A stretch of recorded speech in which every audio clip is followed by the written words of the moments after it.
Hi, just thought I'd do a little tribute to David Lynch, who sadly died yesterday. So a bit of a film here. Um, so Lynch was like a filmmaker I first became aware of when I saw The Elephant Man when I was pretty young. I'm guessing this is around 1985, 86. I think it may have been premiered in the Christmas period. But I love the film instantly and found it deeply moving. Um, and obviously didn't really think too much about the kind of sound design and the strangeness of some of the images. Obviously, it was in black and white, but then again, I'd seen lots of black and white films.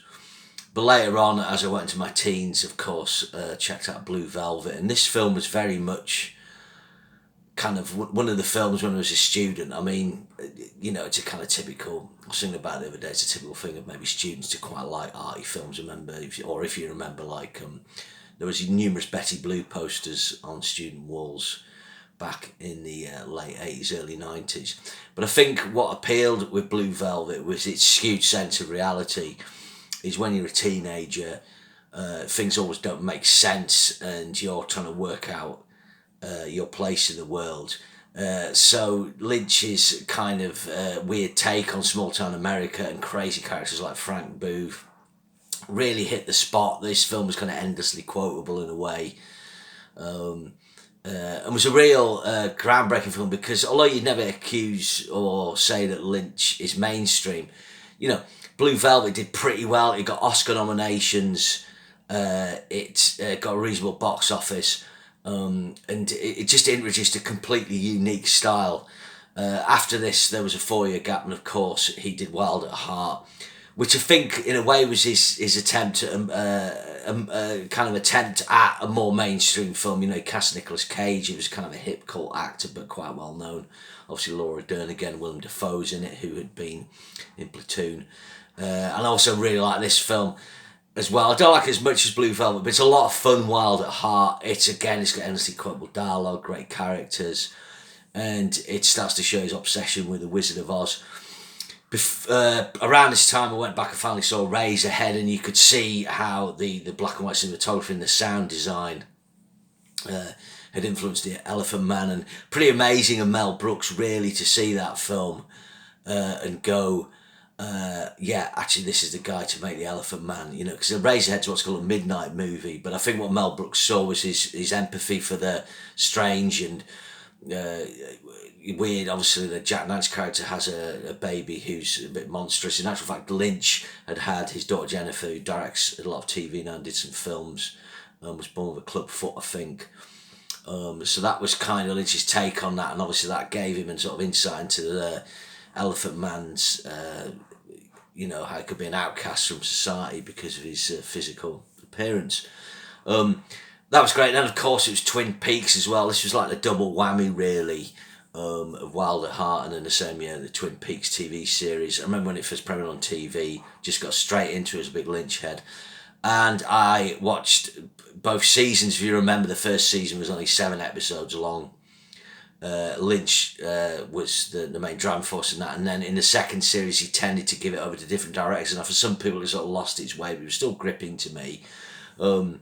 So many crazy things in this. I mean, if you think about sort of prestige TV now and filmmakers, big filmmakers attaching themselves to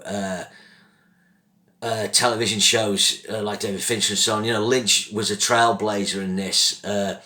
People didn't know what to make of the log lady and things like that. But again, if you're a person my age, characters like Audrey and Bobby, again, they're sort of trying to make sense of their place in the world. It was a real kind of hit, in a way, having this weird version of Peyton Place.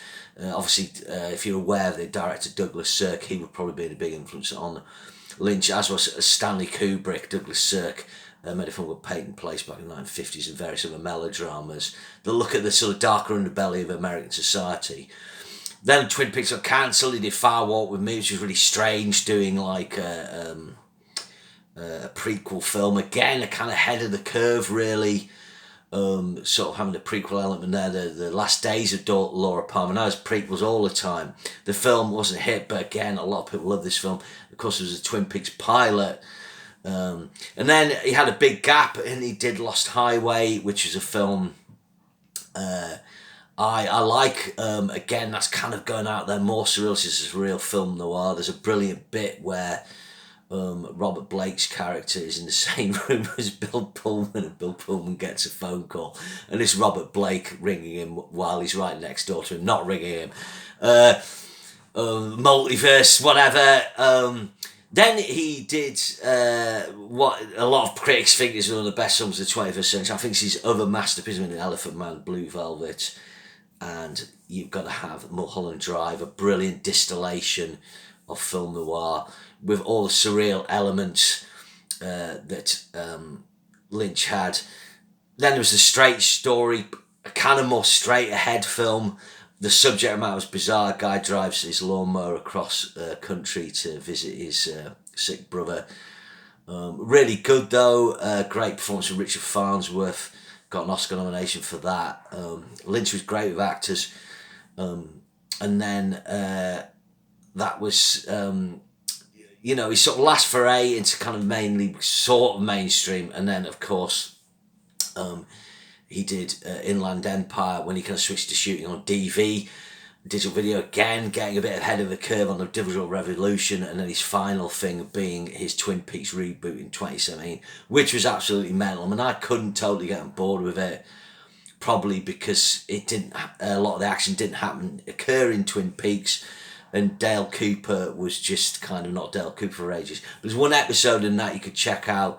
I just call it the Got a Light episode. It's kind of like a piece of installation, art installation. Imagine if you went to the Tate or something and someone did a video installation. It's pretty amazing. Lynch was an amazing artist. He was a photographer, writer, and so on.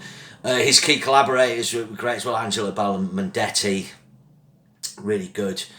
Obviously he passed away recently, and he did great musical scores, so simple like Twin Peaks theme with the minor six falling to the to the perfect fifth. But the other thing with Lynch, I think Kubrick was an influence on him, and he had great sort of off-kilter compositions. If you watch Blue Velvet, the interior scenes in Dorothy Vaughn's apartment, Isabella Rossellini's character are just off-kilter, and that was his thing. He was the only vaguely mainstream surrealist, really. Louis Buñuel, who you might be aware of, he's got a famous image of the scalpel cutting the eye, and did he do Discreet Charm de Bourgeoisie and so on. So Lynch was in that vogue where he was able to get in these dreamlike images and nightmarish images, and get them in to something vaguely mainstream. I think that's the thing. His films don't always follow logic, and they follow the logic of dream. The only other example, another example I think was like Dario Argento, where you've got horror films like Suspiria, where the plot doesn't always make sense, or certainly Inferno, but it follows the logic of Nightmare. Of course, I've neglected to mention his version of Dune, and I was having a really interesting conversation with my wife last night because I was talking online with friends, and they were saying what's your Desert Island Lynch film, and I said it probably used to be Blue Velvet, but maybe it's now the Elephant Man. I couldn't choose.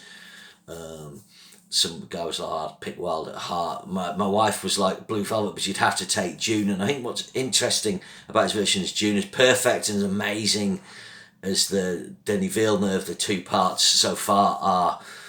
Because Lynch's Dune's very flawed. It's just unique. And it's got something. And this is the thing when you have a filmmaker like Lynch and a true auteur, when he's not totally ensemble, maybe he's got elements where his failing is always interesting. It's like Hitchcock. Hitchcock's lesser films are always interesting. Hitchcock makes a 1950 film called Stage Fright. It's hardly ever on TV, but it's got a sequence in it with called a lying flashback scene. De Palma copied it for Mission Impossible. And it's things like that you get from these directors who are true artists, and they slip them into films. And Lynch's Dune's just got so many bizarre things. The way, you've got the aliens who travel transdimensional. They've got a weird fish tank appears, and just bizarre special effects, the sandworms, and things like that. So Lynch's version of Dune although flawed and maybe not definitive, now you've got the Villeneuve ones, it's always going to have a part in the consciousness of people who saw it, because Lynch was a true original, a true one-off. They used to call him Jimmy Stewart from Mars, and when you saw him interviewed, he had this weird homespun folksy way of talking. He was actually a really warm guy, married 4 times, mind, but obviously his art came first, I guess.